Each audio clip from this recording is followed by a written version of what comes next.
40-odd years after 14-year-old Jennifer Wyant vanished from Columbus, Ohio, authorities announced an arrest that stunned the community. Tonight we tell how one of Ohio's longest-standing cold cases finally moved from unsolved to charged. And of the tool that cracked the case?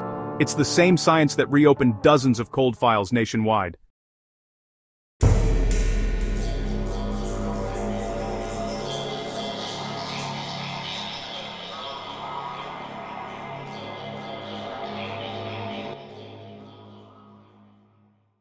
Jennifer Wyant was last seen on August 10, 1980, leaving her family's Columbus apartment for a short evening walk. The next morning her family discovered her belongings left behind, and no sign of Jennifer. Local police opened a missing person investigation. In 1980, search methods were limited: neighborhood canvases, paper flyers, and handwritten reports.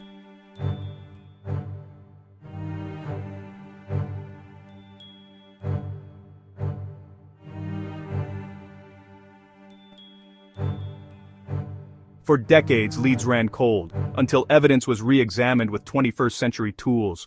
Detective Sarah Chen led the original investigation. Witness statements were taken, vehicles checked, search parties scoured local fields, but physical evidence was limited: clothing, a partial footprint, maybe a smear of biological material, and forensic science then couldn't do what it can today.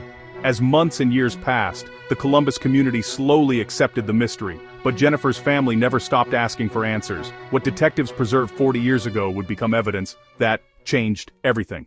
As the case grew cold, it moved from active investigation to a file on a shelf. Jennifer's family grieved silently, marking birthdays and anniversaries. Some formed grassroots groups, others posted flyers every year. Meanwhile, DNA profiling was born, crime databases grew, and investigators realized old evidence could be re-examined in new ways.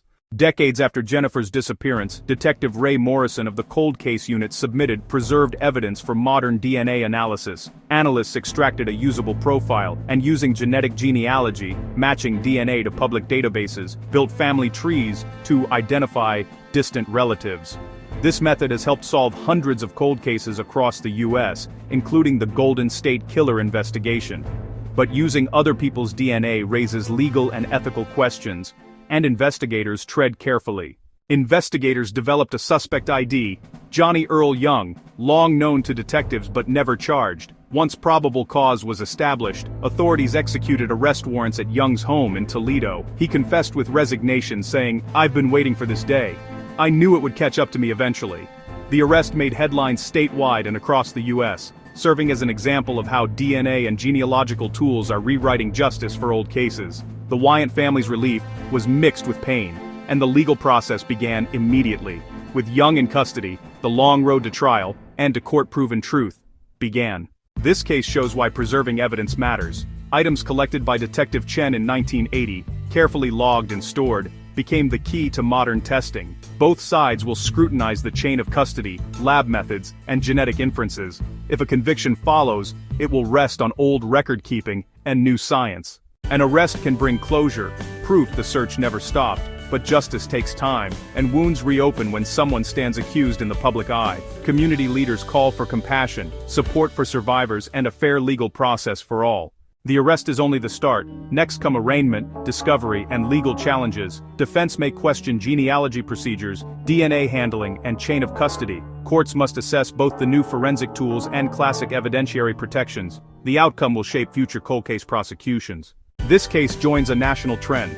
Cold case units everywhere using new science to bring answers to families. States are updating laws, police are forming cold case squads, and families are re-energized. As more cases re-enter the courts, society must weigh both the possibilities and the questions these advances bring.